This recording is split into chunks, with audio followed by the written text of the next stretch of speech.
Cartoons get canceled for a plethora of reasons: low viewership, lack of interest, toy sales, and it being trash. Today we'll revisit a few and decide whether or not they deserve to be canceled with the help of a tier list, ranking each show out of 10 on its potential if it were to be revived, and my thoughts on the story as a whole. Let's kick it off with my beloved Teen Titans from way back in 2003. I love this show more than my kids. By no means am I exaggerating when I say this is easily one of the best cartoons of all time. My primary assumption on why it was canceled is because the world is a cruel and unusual place solely created for the sake of killing my joy. Surprisingly, it was actually due to several things depending on whichever source you pick. Either Warner Bros didn't like season 6's pitch, there was never meant to be a season 6, the darker tones of season 4 caused a dip in ratings, or Mattel wanted it clipped since Bandai at the time had the show's toy deal. From the first episode, Teen Titans staff meticulously crafts the world and characters, which each getting a season to themselves, except Starfire. Sorry. It's to the point that even their favorite movie genre tells you something about the character. Action, comedy, sci-fi, horror.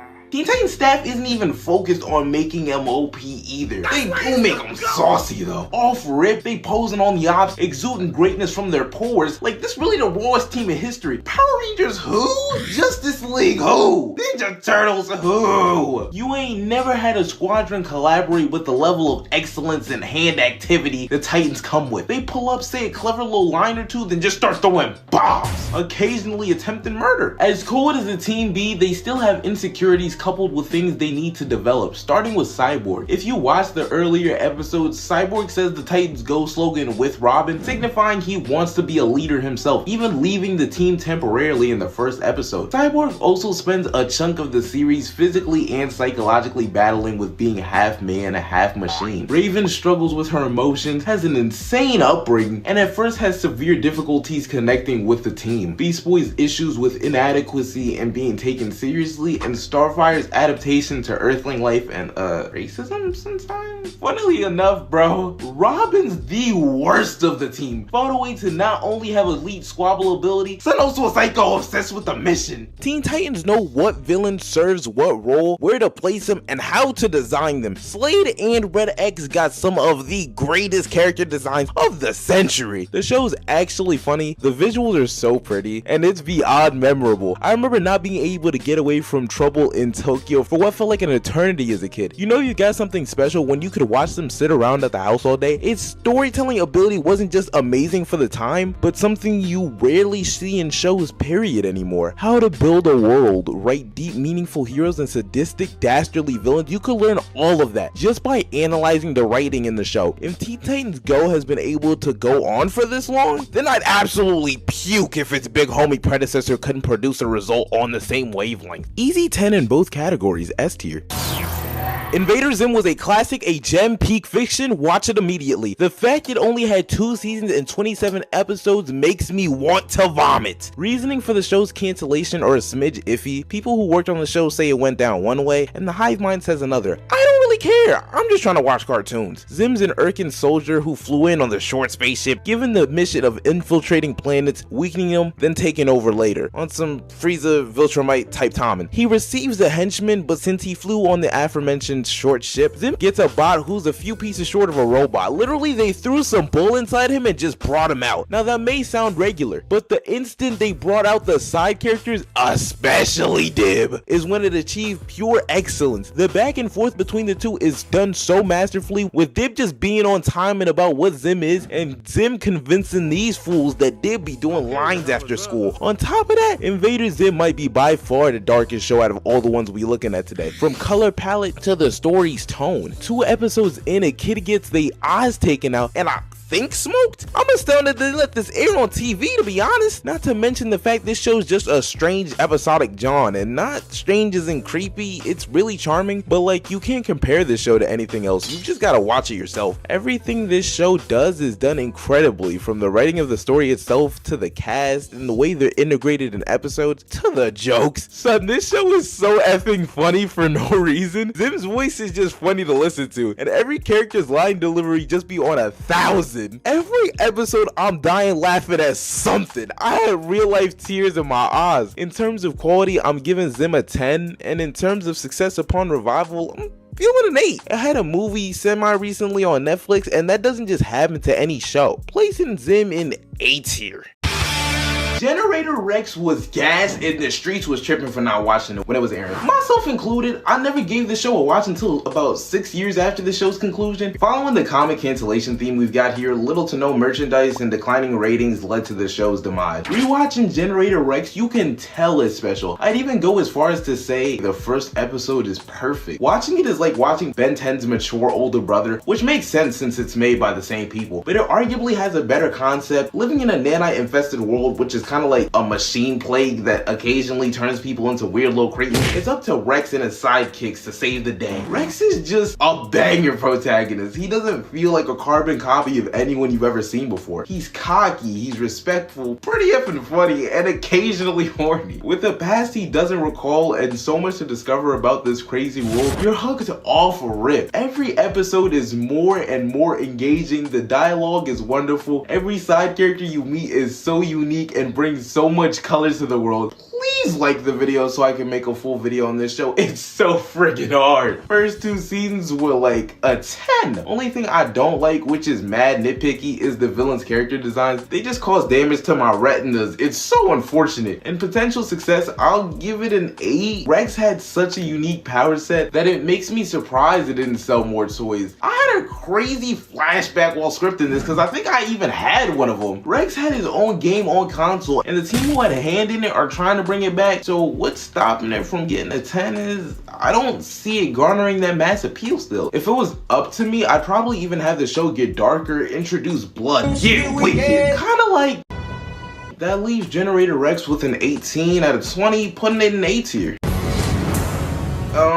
I thought it was called Symbiotic my whole life, and now I'm embarrassed. The show debuted in 2010, and a lot of the time when you're asked about underrated cartoons, a lot of people have this as their go-to. It couldn't get no toys sold, so it was abandoned forever. This is actually the first cartoon here that I've never seen before. It's time to see if I was missing out. We begin with a giant Ben 10 looking space pod crash landing on Earth, and in it are our main characters who are actually aliens? Not gonna lie, never saw that coming since they so basic looking. The two in the pod are Princess Alana and her manservant Lance, alongside a robot called Octus. They're on Earth because the king wanted the princess to be safe and protected while they at war, but it's like, I'd rather see the war, so why do I gotta watch these two people who don't like each other argue in the first episode?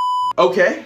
I was hating. Literally right after that, they get pulled up on by some strangers in tanks with Dracos and whatnot. Then Lance started brawling in this mech suit that pretty much looks like the Titan. I will say these mech suits are some of the coldest designs I've seen in a minute. They pan over to their homeworld Galaluna and the war's already over. Like, are you kidding me? Forget the animation budget. I want to see violence inflicted. Whom they got bodied by was one of the king's old homies, Medulla. He claims the king left him stranded when it was combat season, so you know, he's in his feelings about the whole ordeal. To the point where he invades the king's mind to find out where our main cast is so he can bring about the series conclusion to their lives, sending the Human Torch after them, which in turn leads to the construction of the Symbiotic Titan. The rest of the story is just them acclimating to Earth life now, as well as dealing with their own internal struggles. And that's where the show really shines, because I'm gonna keep it honest. I wasn't feeling the show like that, and it's sad because there's so many positives. Visually, I think it's easily the most ambitious of the shows we looking at. The animation and art itself is knocking fucks. It's also the most gruesome. People actually get murked on camera here. Limbs get torn off. It's kinda insane. Here's my thing though. The good stuff takes mad long to appreciate because the show starts off so effing slow. It was making me mad. I didn't like the fact the story took place on Earth. Like, I understand why they did it, and normally I'd be okay with that, but imagine being taken away from the most interesting part of the story to be brought to somewhere you've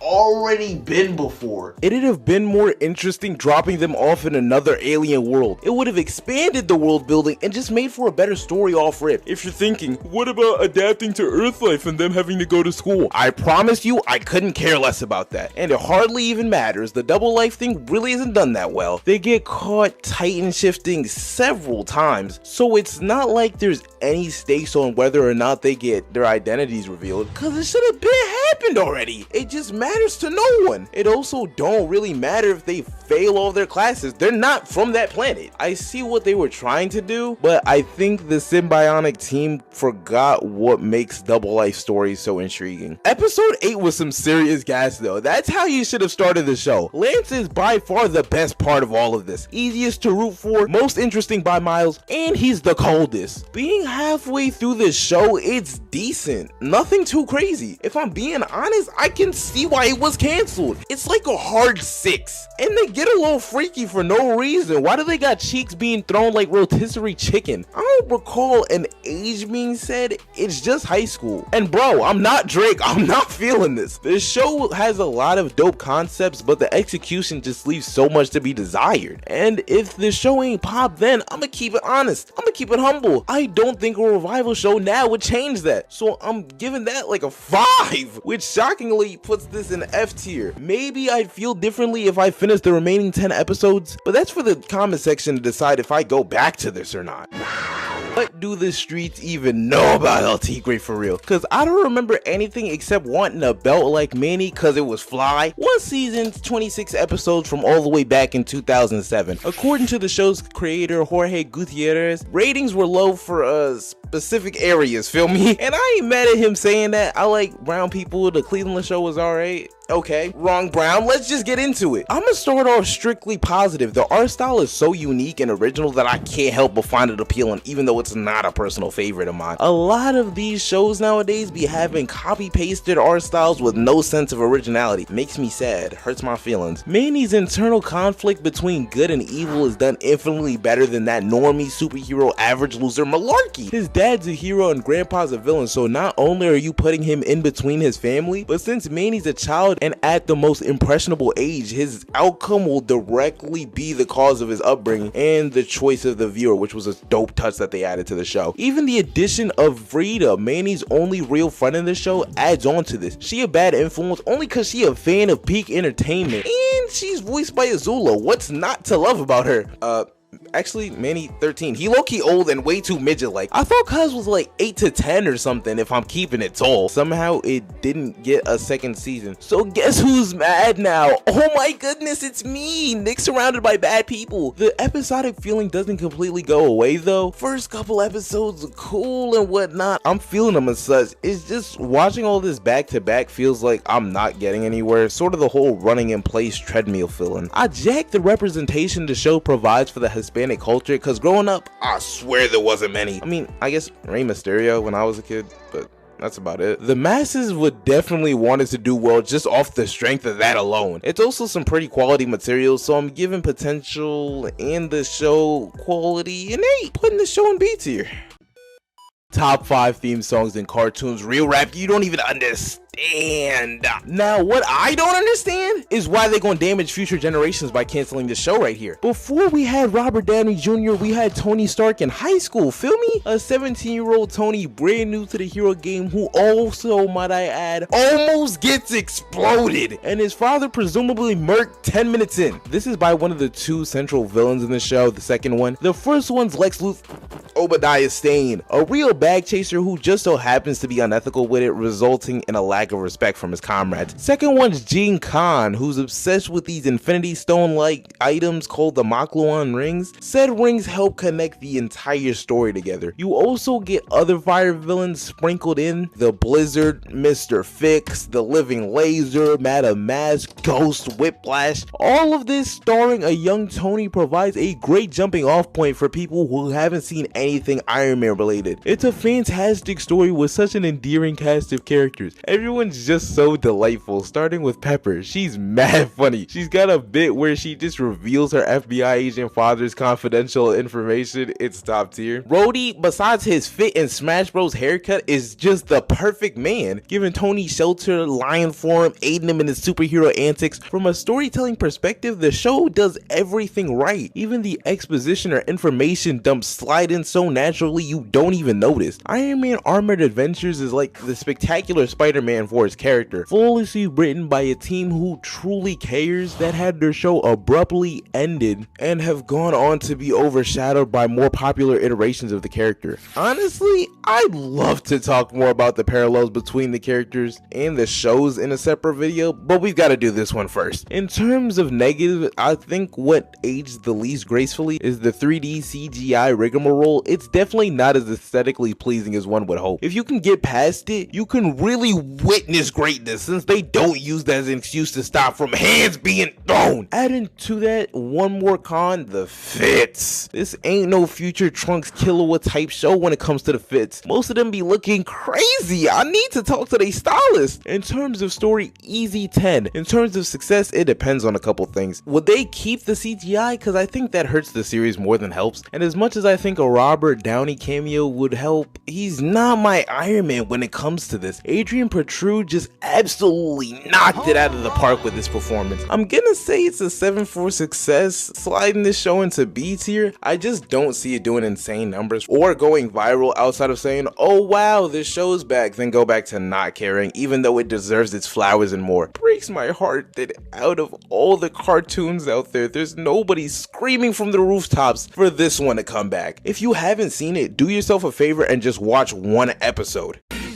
Danny Phantom was one of my favorite cartoons as a kid. Everything about it is just brilliant, and the theme song's a bop, all-time classic. From what I can recall, 3 seasons of greatness canceled because Butch Hartman was tripping, and it quite humbly fell off in the eyes of the viewers. Let's watch a little bit to make sure it's as great as I remember.